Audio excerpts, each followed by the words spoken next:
that I know and love dearly. And now batting, the man who is praying that Aaron Judge can revive the Yankees' fortunes, number 420, Wise El Jefe. Number 420.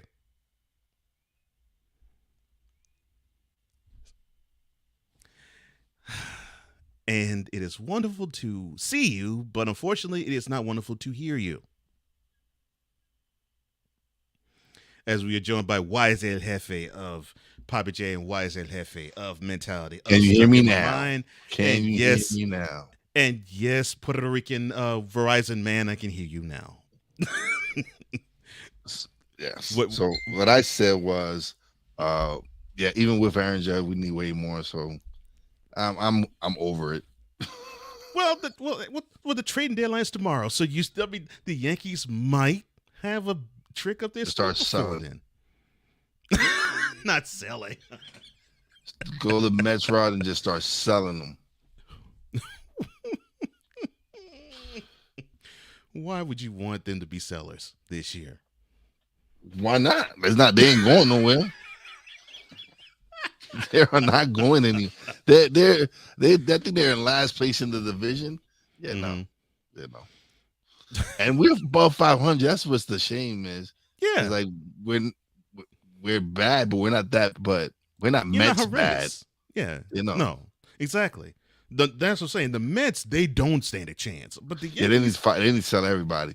yeah. They had Max Scherzer go in complain about them trading Robertson, and they go trade his butt. Well, I mean, I don't know why Scherzer should complain. I mean, he now is a member of a team that's in a pennant race. Yeah, you should be happy. I would think Scherzer should be happy. I think that's gonna be everybody's new formula where they're gonna want to talk to ownership after they do a trade and get traded away to a better team. Mm-hmm. Yeah, like I said, I don't know why. And might as well talk about it now. So yes, one of the big news stories of the weekend was Max Scherzer, who was a Met, formerly, of course, of the Washington Nationals. He got traded from the Queens area to now the Metroplex. Now he is a Rangers starting pitcher.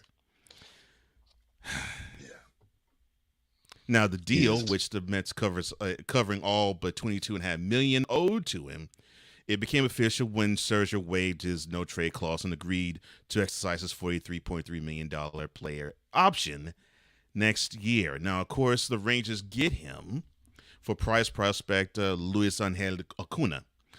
And this also has opened trade talks with the Astros, sending Justin Verlander back to Houston.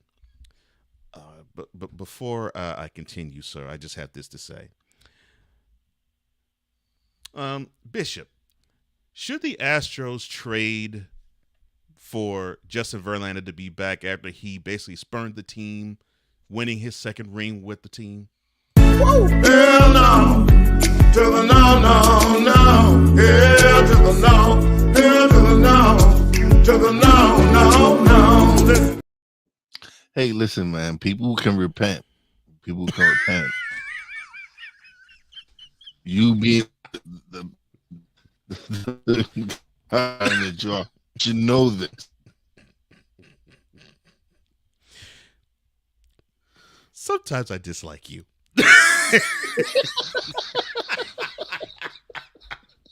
It's not too many times I do.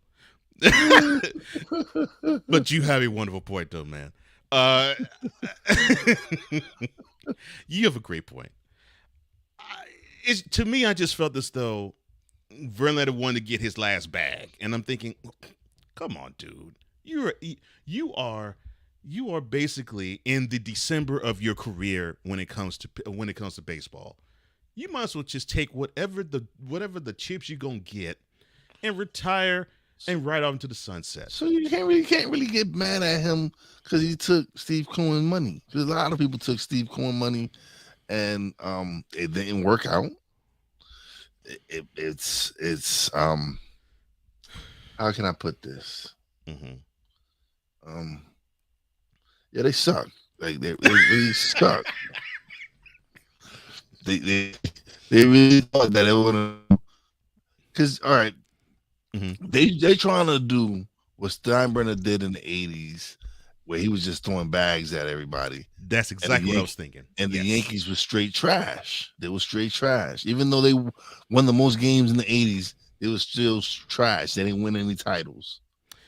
So Hmm. when they decided to put a mixture of those veterans with the core four, as we call them, Hmm. core five, because I include Bernie. Um, And build to the farm system too. Yeah. yeah, but no, the Mets just want to trade and buy everything, man. Like that formula doesn't work all the time. So let me see if I can get this right. You basically said that Steve Cohen, in the way he attacked the offseason that the Mets had after winning 101 games last year, was trays, trays, trays, trays, trays, trays, trays, trays, trays, trays, trays, trays. Trays, trays, trays, trays, trays, trays, trays, trays, trays, trays, trays, trays.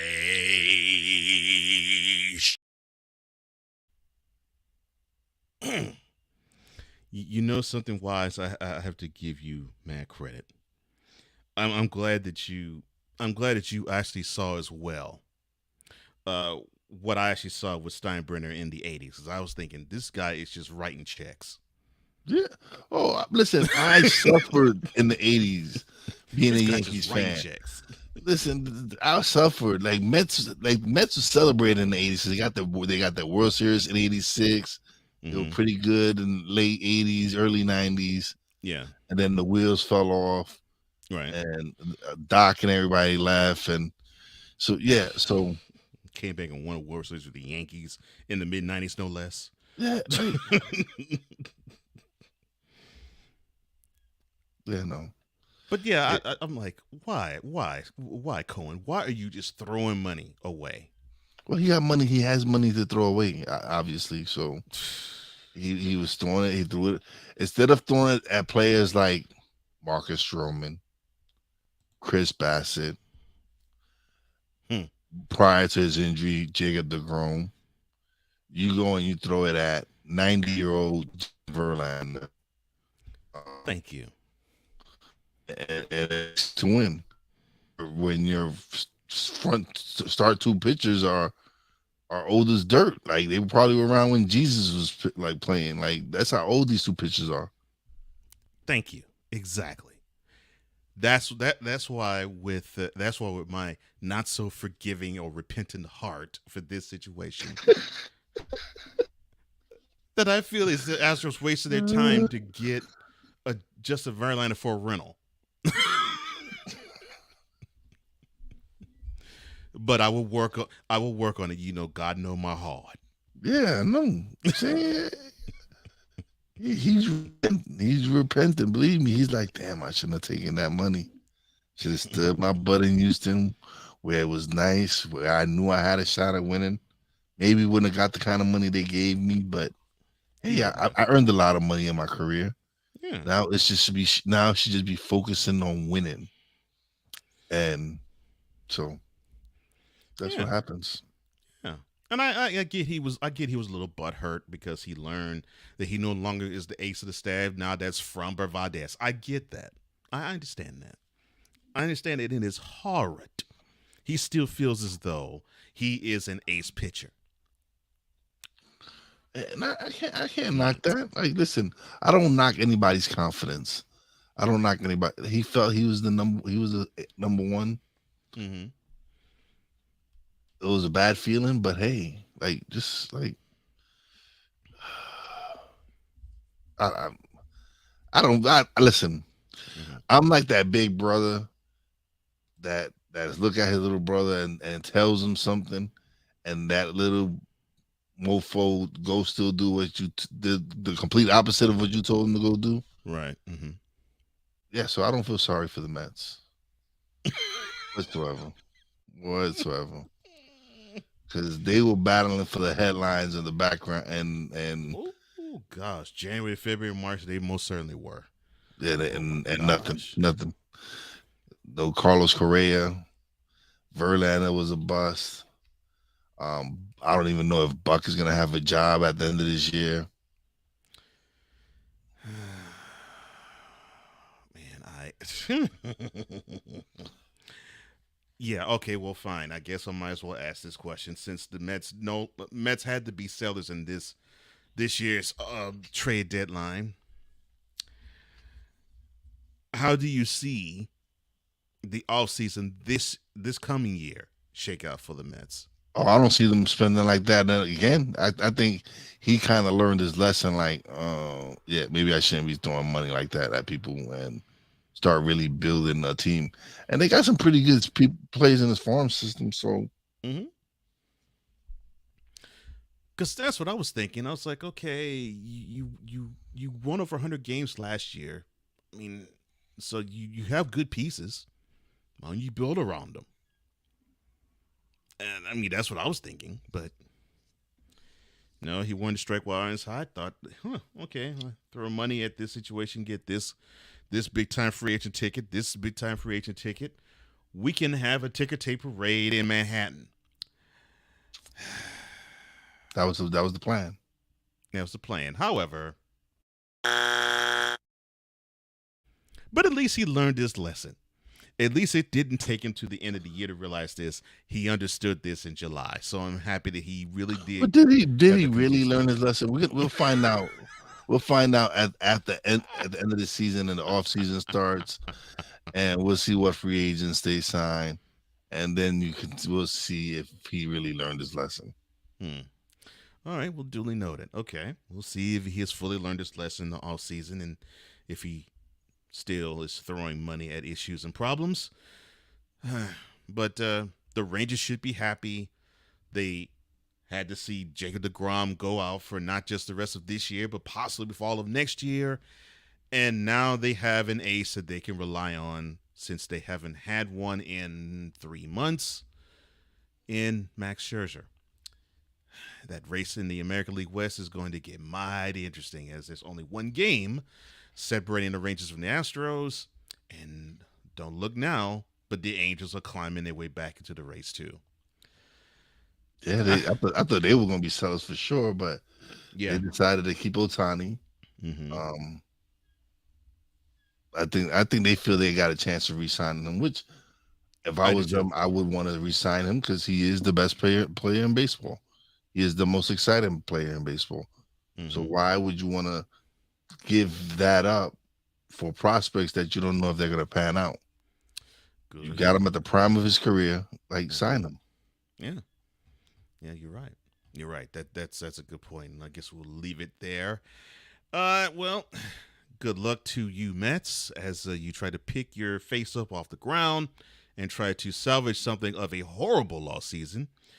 As for the Rangers, it looks like you all are saying we want to win our division and possibly win the American League.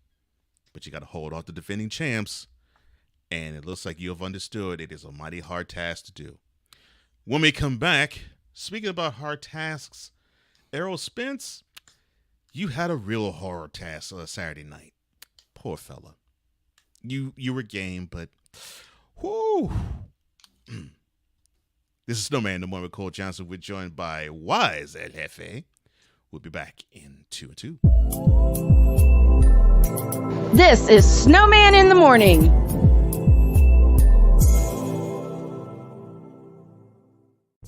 What do you get when you watch or listen to the Life Happens podcast? Well, I'll let them tell you. Kim and I are both ministers of the gospel, and the Life Happens podcast is a beautiful balance by simply taking our spirituality with real life and merging it together to create a beautiful balance. And that's what we do. BS3 Network proudly presents Life Happens podcast, where Christianity and life intersect. Live every Wednesday at 7 p.m. Central.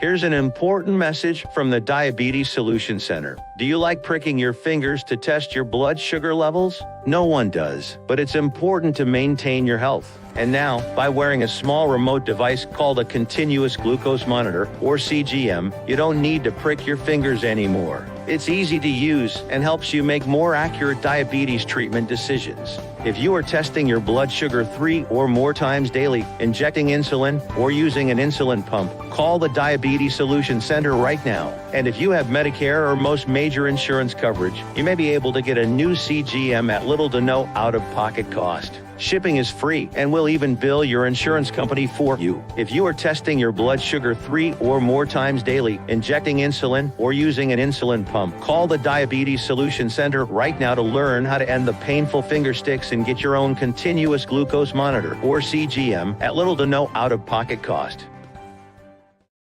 'Cause we take this job so serious. Man, I went home that day and talked to my wife, Vicky. And Vicky was like, "What's wrong with you? You pissed off?" "Yeah, I got this partner I'm working with back in the radio station. Man. The Negro be lying." What in the all types of blue hell? Yes, it's Snowman in the Morning with Cole Johnson.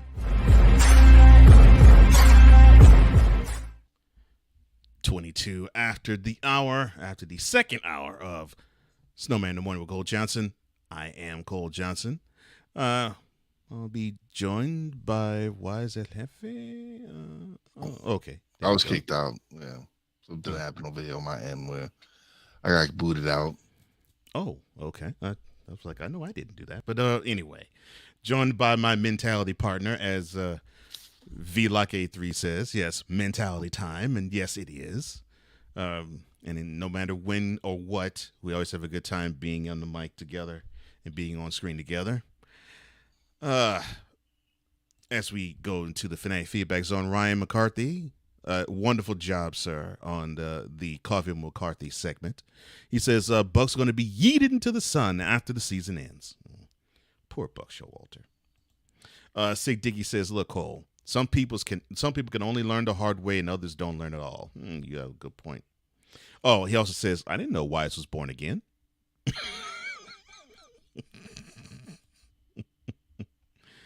Oh my!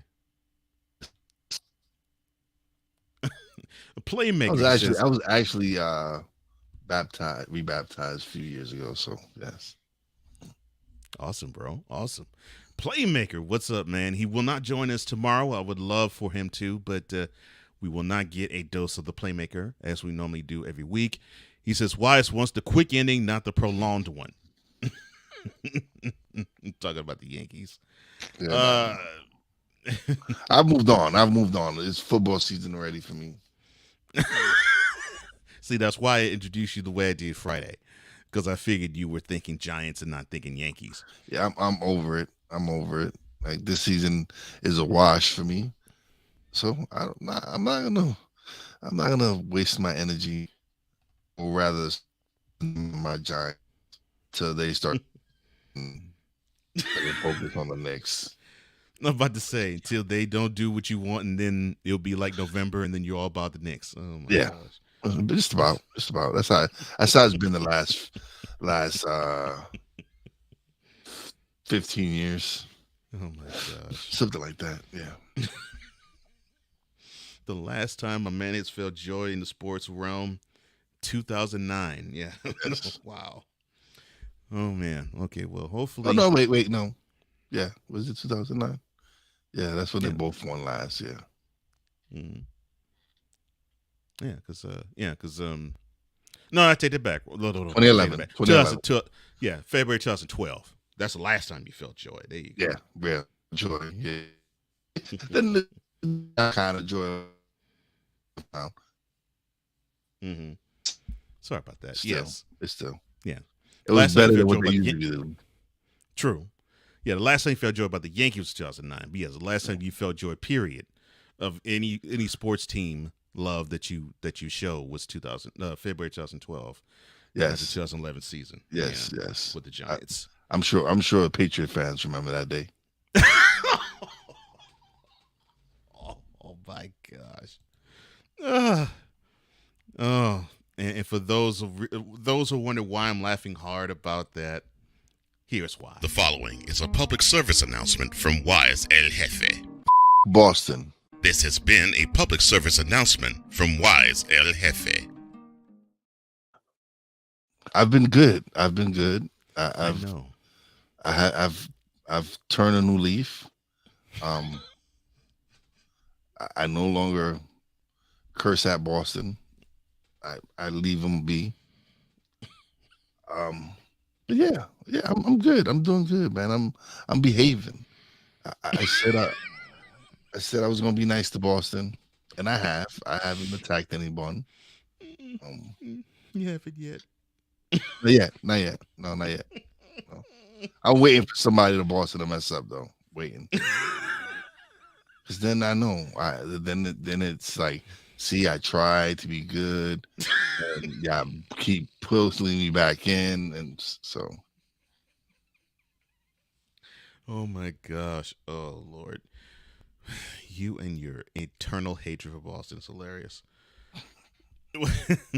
Well, for those who are unaware, yes, there was a prize fight that happened Saturday night between undefeated Terrence Crawford and then undefeated Errol Spence in a welterweight clash in Las Vegas. Well, that turned into a one-person boxing exhibition. Because Bud, as Terrence Crawford is known, Yes, put Spence to the turf. Put Spence to the canvas three times. He put the ended the fight in a 9th round TKO after a beautiful combination which ended it. Gosh. And in the process, Crawford has now become the first undisputed welterweight champion in the 4-belt era. And he is the first to win all 4 belts in a second division. But the flawless execution that he put forth, and he did it fighting opposite his normal, natural style. I'm thinking, oh, wow. So for those who are unaware, Errol Spence is a natural southpaw or a natural left-hander. And normally, for a guy who stands in an orthodox position, it normally is really difficult to counter somebody who is a southpaw if you're standing orthodox or right-handed. Because normally, if you were to throw your power punch, his power punch could come right behind you. Yeah. That is normally how things roll. So, in understanding that, Mr. Crawford decided to box southpaw against the southpaw. And sometimes when you do that, it has devastating effects badly. But done well, it can reap you beautiful rewards, such as having a jab, which is with his strong hand, be like a jackhammer. Mm-hmm. And in many instances, what I saw in that fight, having Crawford subtly switch to the orthodox and hit Spence in a counter with right hooks. And he did that all fight long. It was... When I watched it back, when I watched it back, I was like, "Oh my gosh, this is a straight up physical dissection of another boxer." And I listen, I saw his interview on the Pivot, and I was like, "Yo, he's gonna go in there, he's gonna handle his business, and it's gonna be no doubt about who is the undisputed champion." And he went in and he did what he did, man. Yeah, it was sweet time.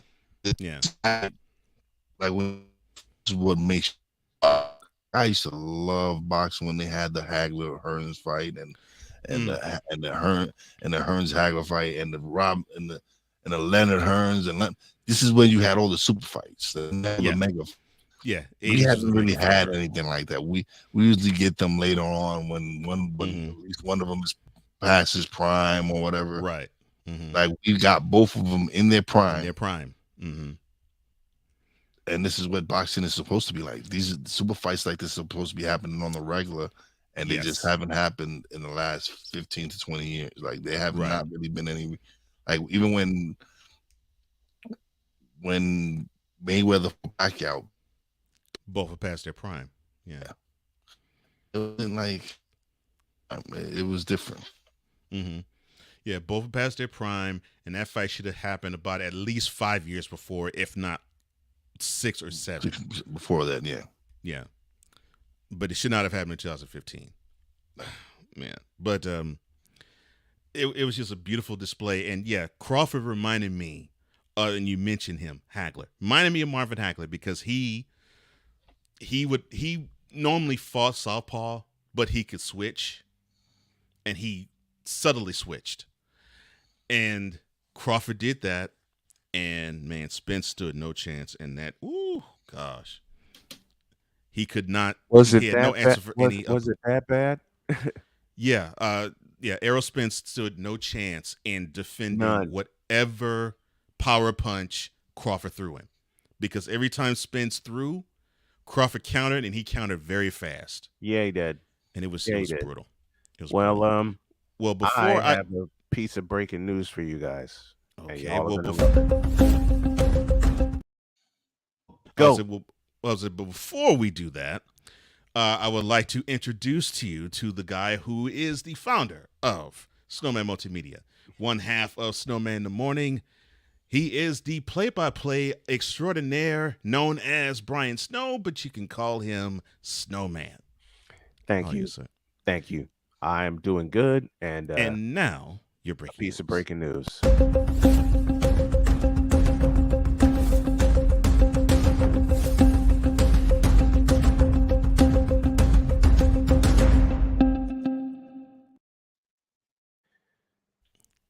I am thrilled to announce that the HBCU Chicago Classic will be aired live, audio-wise, on Snowman Multimedia Sportsnet on September 2nd, and will be live from Soldier Field.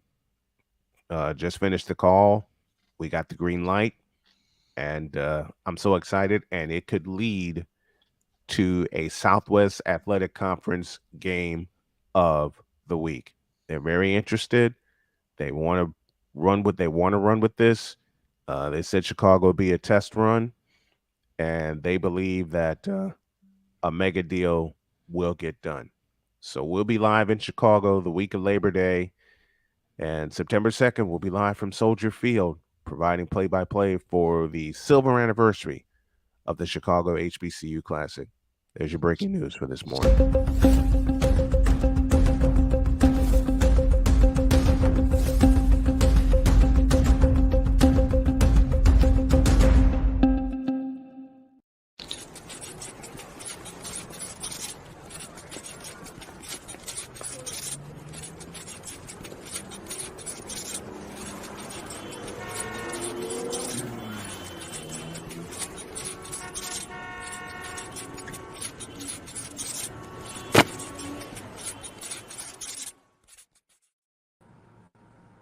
And it's to also say congratulations to Snowman on that news.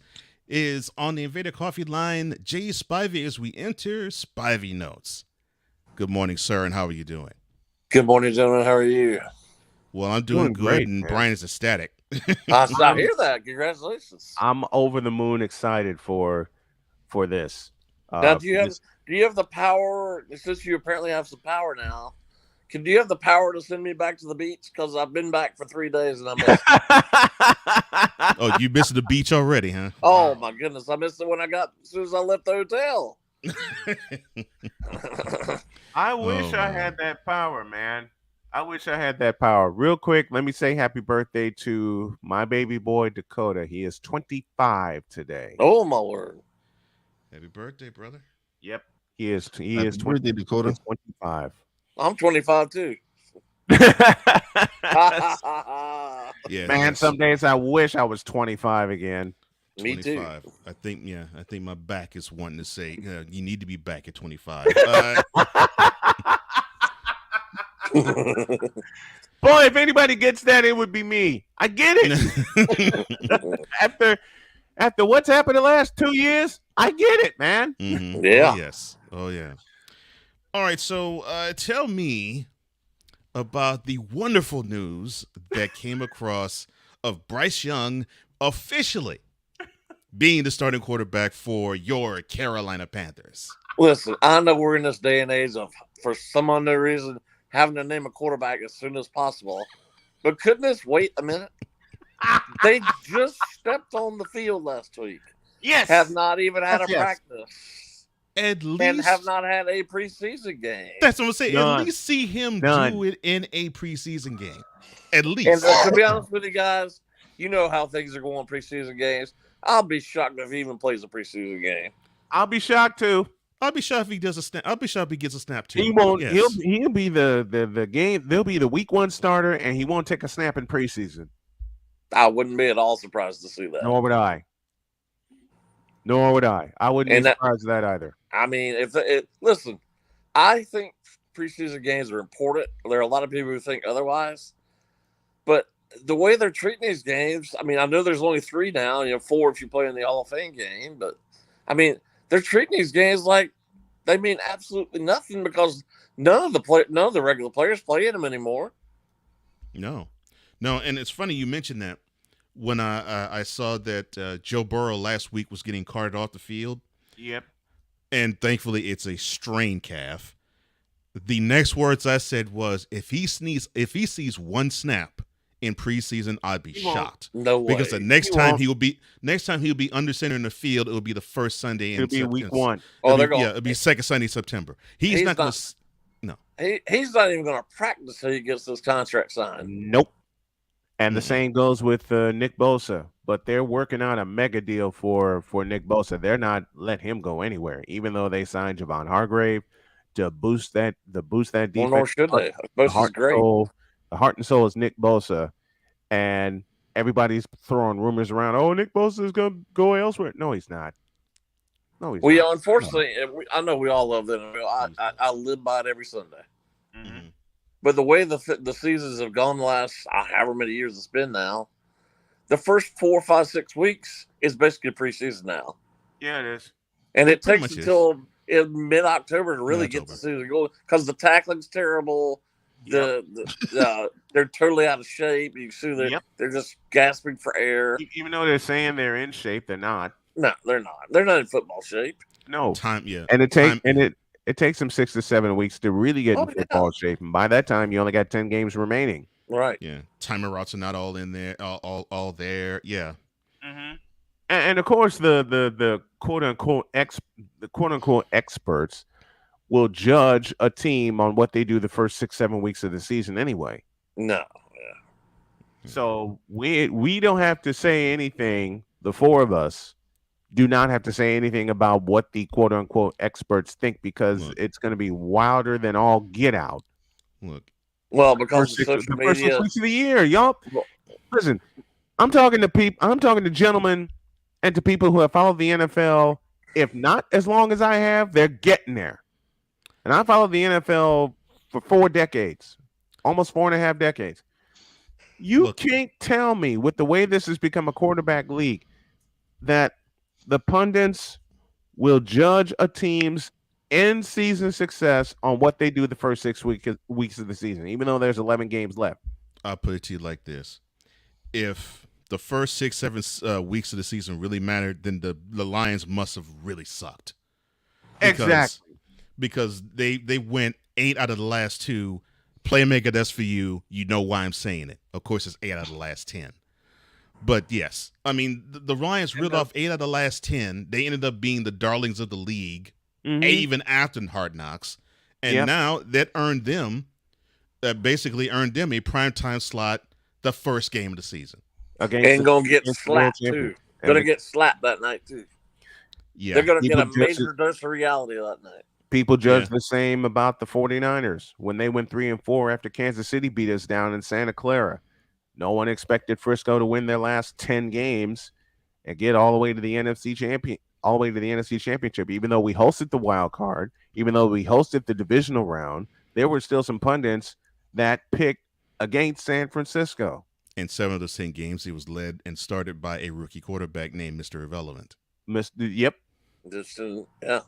And that brings me to this. I saw last night on SportsCenter that odds makers say that the Super Bowl favorites are the same teams that were in this past year's Eagles and Chiefs.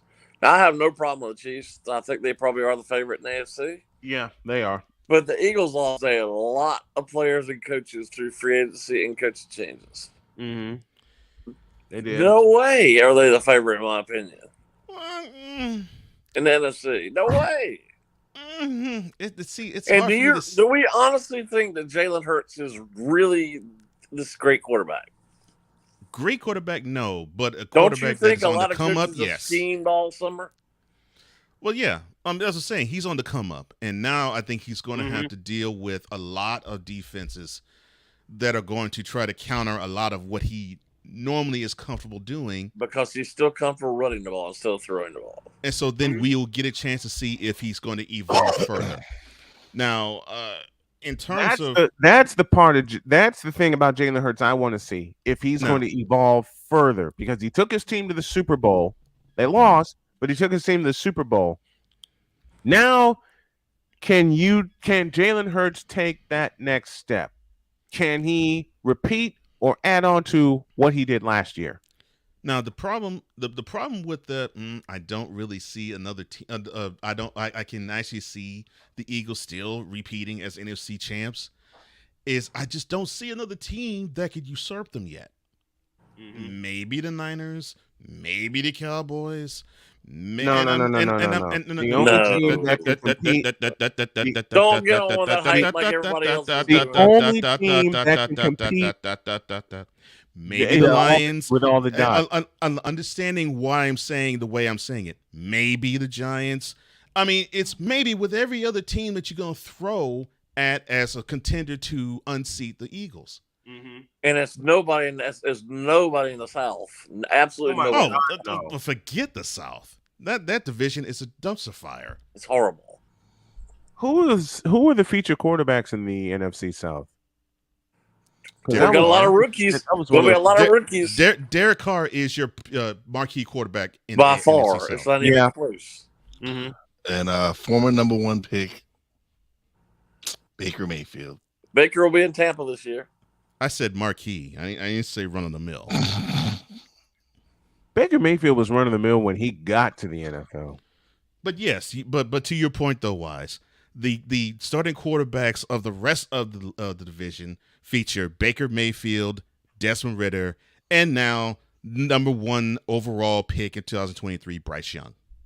Okay, who the hell are these guys? You know who Desmond Ridder is. I know who Desmond Ridder is, so I can take him out of the equation. I know who Derek Carr is. I meant that jokingly. I know. But in terms of marquee division matchups, there are none. There are none.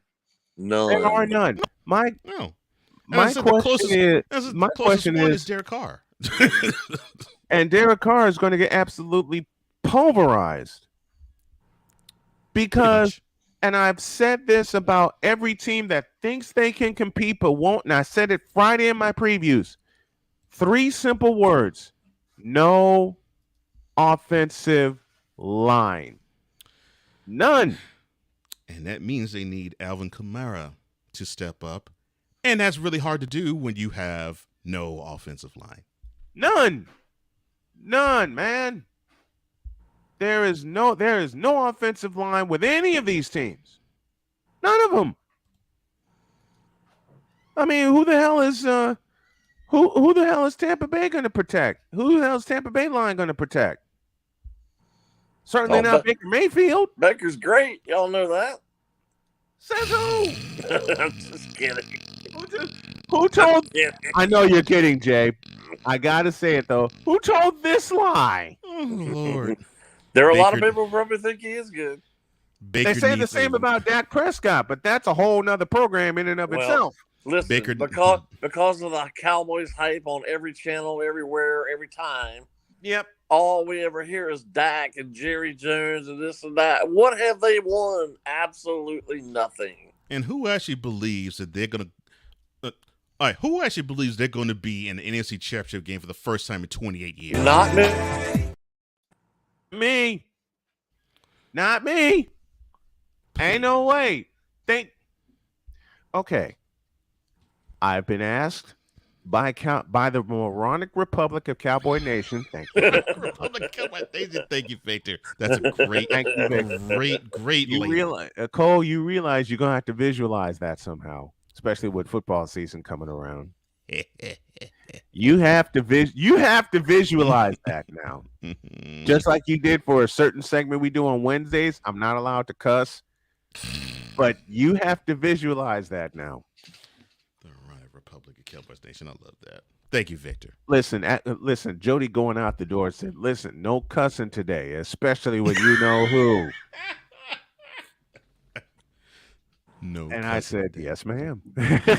Oh, my gosh. But I've been asked by a lot of members of the Moronic Republic of Cowboy Nation why I do not believe in the Cowboys. I said I have. All you have to do is say history. History shows it. I said, what's to believe but what I said was, I have 3 simple questions, but the most important question of all, who's going to carry the ball? Are they going to get Zach Martin signed? No. That to me, that right there, Jay, that to me is the most pressing issue for the Cowboys. He's one of the best offensive linemen ever, and they're not going to sign him? Forget Tony Pollard. Yes, that's exactly what I'm thinking. Forget Tony Pollard. Who's going to block for him? And the best lineman they've had since, dare say, Larry Allen. The line that blocked in front of Emmitt Smith 3 decades ago. Larry Allen, and Eric because Williams. Y'all heard this from me a million times, because of the dearth of quarterback play in the NFL. I'm not saying he's one of the worst quarterbacks, because he's not. But Dak Prescott is not just one of the most overrated quarterbacks in the league now. He's one of the most overrated quarterbacks in the history of the NFL because he plays for the Cowboys. He's one of the most overrated quarterbacks in the league ever. Well, you know, Dak has promised something, Jay. He promised this. Oh, dear. And the proclamation and promise that he delivered was, quote, I am going to throw less than 10 interceptions this year. Right. Close quote. And now a selection from the Wonder Bread Choir. He might have 10 by the week 10. He'll have 10 by week 6. That's what I was thinking. Wait a minute. By week 10, he'll have his 10. Wait a minute. By week 6, he'll have his 10 interceptions. And for that proclamation, and now a selection from the Wonder Bread Choir entitled Quarterback Be Lying.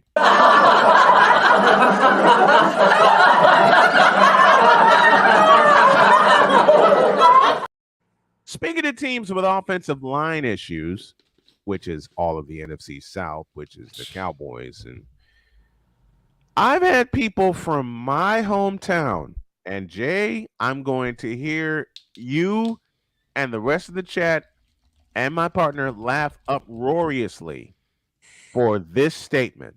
Oh, gosh. I think I know where you're going. You know where I'm going, partner. Mm-hmm. I've had Bear fans. Please say this ridiculousness. I've had Bear fans on Facebook, and Cole put this in the slate on Friday, and I absolutely love you for it. I've had Bear fans say to me out loud and on Facebook, quote, the Bears are going to go 12-5 this year and win the NFC North.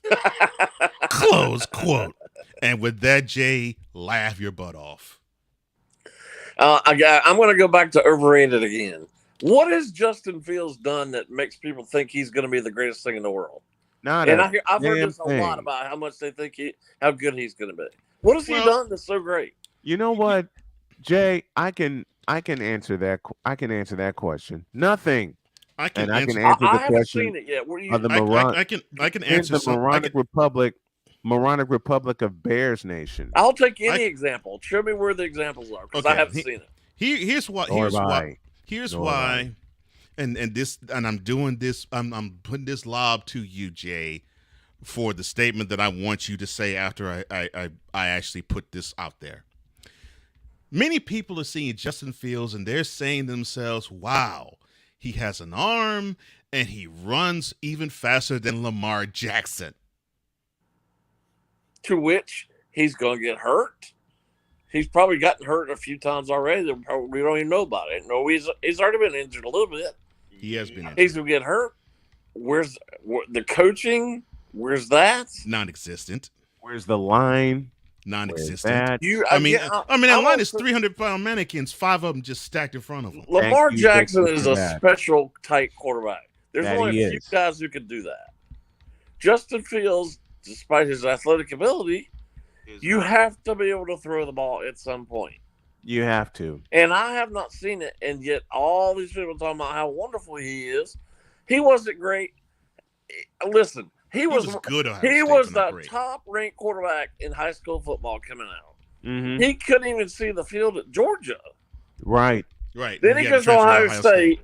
Goes to Ohio State. He was a good college quarterback. I'll give him that. Good. But that's the thing. That's the key Not great. word. again, Good, because but he not went to great. Ohio Not great. State, he got the hype machine. Yep. That's correct. Now he's in Chicago, one of the largest cities in the country. He's getting it again. Now you tell me what he's done with the Bears is so wonderful. Not Oh, a he hadn't done a doggone thing. I mean, that's out. If You know what they're if you want to count the fact he can gain 1,000 yards rushing as a quarterback, something, there you go. How? Man, I don't want him to get How hurt, but he's going to get and hurt. How? He's going to Exactly, get Jay. hurt. And he got hurt. He's been hurt since he's been in the NFL. Yeah, he's been dinged up. So who? But I get so what the you're Bears saying, gonna be- Jay. He's going to have an injury that's going to sit him out for a year. So or if, for if the rest the of Bears the are going to be 12-5, who the heck's going to be their quarterback if he gets hurt? If the Bears are going to be 12-5, who the hell's going to run the football? DJ Moore probably could do both. And then, thank you, Cole, for lobbing that up for me. And I'm going to. I lob one for Jay. I'm gonna lob speak. one for you. Do it again. I I'm was like, spitting down the floor. I'm gonna do it again. Hey, look, so if Justin Fields is hurt, they can always insert DJ Moore to run and throw. And then you have the very curious case and trade for DJ Moore. Oh, but on the other side, he has Chase Claypool. Oh, don't forget he was such a great receiver for the Panthers. On the other side, they have whom? I mean, Chase Claypool. He did such a great job in Pittsburgh. The Steelers Pittsburgh, decided, they decided, oh, you need to leave. I will ask the question for Chase Claypool as I asked the question for Mario Chalmers when Cole gave me a lob one Wednesday morning. Who the hell is Chase Claypool? Why do you think the Steelers got rid of him? Because he hadn't done a doggone thing. That's why. Oh gosh, he was supposed to be the future Matter of fact- guy in Pittsburgh, and he screwed that up royally. Matter of fact, I'll borrow the words of the legendary Chris Bass. What in the all types of blue hell were the Bears thinking? They weren't thinking. Thank you. They're going to and I've had the moronic Republic of Bears Nation say to me, push a button, Cole, please. 12-5 though. Okay. Quote. DJ Moore is going to be our number one receiver. I've heard that too. I don't get it. Close quote. I think Kawhi doesn't need it.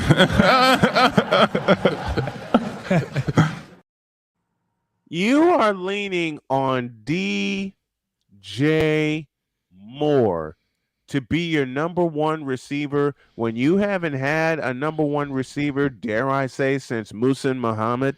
And we just already pinpointed the fact that we have a quarterback in Justin Fields who is not necessarily the most accurate. Look at the history of the Bears. I know you follow the Bears. Mm-hmm. Look at the history of the Bears. When in the nearly 100-year, probably more than 100-year history of the Bears, Yeah, have it's now they more than had 100. have they had a quarterback and a receiver that you can count on Here- consistently? Here's Barely how barely horrible. 1985, but they I was also gonna had say. Walter Payton and Matt Suey. I was going And to say.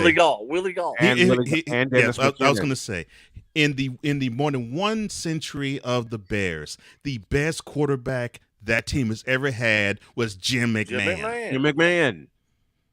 And he got knocked upside the head in 1986. Thank you, Charles Martin. by Power Charles driving him into Martin, the Soldier Field and turf that effectively ended McMahon's career. and concussed him. I think he's suffering from it now. He's still suffering from it. That effectively ended McMahon's career. Mhm. And I hate saying that, but anyone who saw the hit where Jim McMahon got slammed to the turf by Charles Martin about 30 seconds after the play was over. Mm-hmm. Not only did he hurt his shoulder, he suffered a concussion, and he was done. He didn't play for 2 years. Yeah. And then he was a shell of himself when he got back and played. Well, just look at him. If you've seen him in videos now or interviews now, just look at him. It's sad. It's sad. It's horrible. He was at BYU. He was an athlete, and then with the Bears early on, he was an athlete, and then that injury bug kept hitting him. But yeah, they were injury. Listen, they were injury prone. But Jim McMahon, I beg your pardon, was injury prone beginning in 1984 because he barely. No, check that. He did not start the NFC Championship in San Francisco. Yeah, Steve Fuller did. I was about to say he didn't Steve start Fuller the did game because McMahon was hurt. Mm-hmm. But that should answer your question, Jay. The best quarterback that team has had in the one century he existed is Jim McMahon. Well, that was more of a rhetorical question. I mean, I knew Jim McMahon. McMahon is the best quarterback they've had. Yeah, in the 100-year history of the Bears. So you look at it's George Halas. Obviously, his daughter has run it for years, and I guess her now son, Virginia. Dirt. But the general managers they've had, they can't find one quarterback. Apparently, they don't need one. Well, but the thing is, they think that Justin Fields is that guy. He's not. am yet to see. I don't think so. I am yet to see what others are seeing in terms of this is our guy. I'm like, how, where, when? I keep hearing he's going to be our quarterback for 15 years. What?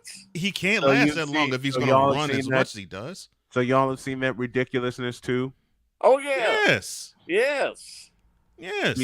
Because I thought I was the only one seeing that ridiculous. The hype. Justin Fields is going to be the guy who restores the Bears' roar. Yes, I've seen all that type of stuff. Yes. Jay, you said something that kind of illustrates every point I've made about the Chicago Bears and why I don't follow them. They put in a quarterback that is supposed to be their quarterback of the future, Rex Grossman, hello. Justin Fields, hello. And they don't do a doggone thing. Again, 1984, Jim McMahon couldn't even start the NFC Championship game. He couldn't even start in the playoffs because he was hurt. Who started those two games? Steve Fuller. Won the game in Washington, got pummeled in San Francisco. Come on. I mean, not since Jim McMahon have they had, and I'm going to cuss, a consistent quarterback. And it wasn't necessarily because Jim McMahon was a great quarterback. Right. They just had so much talent around him that those couple of years. And let's be honest, the Bears should have won more than one Super Bowl. Absolutely. Oh, gosh, yes. That team was loaded. And one by one. And that's still the best team I've ever seen for a 1 year period. And one by one. Yeah, I agree with you. All left. Yeah. I agree with you. They saw what the organization was doing. And they didn't want to have any parts of it. They didn't want any parts of it whatsoever. They didn't want any they wanted no more parts of it. One of the biggest pieces to leave, and the dismantling started in 1988 on the defensive side, was Wilbur Marshall. Probably the most underrated aspect of that whole defense. And where did he go to? The Washington Redskins. And what happened after 1991? He won a second Super Bowl. Mm-hmm. Yep. Won another ring. All right, we're out of time. Jay Spivey joining us here on the program. Thank you, Jay, so much. Love having you. Love your insights. We'll talk to you next week. Thanks, guys. Have a great week. You too, brother.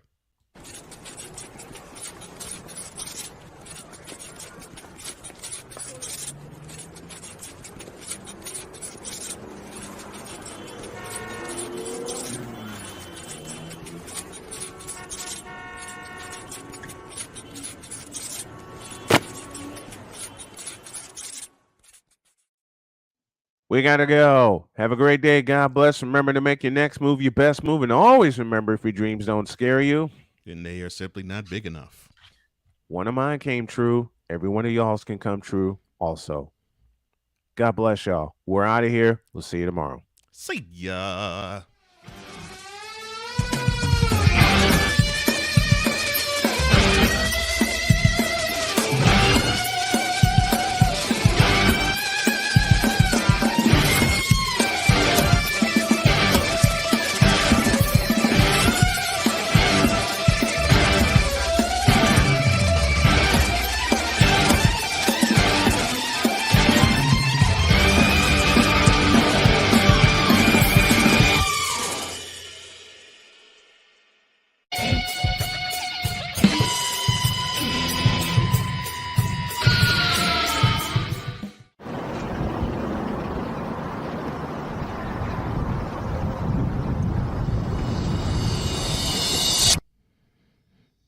The Cowboys going to win the Super Bowl. She.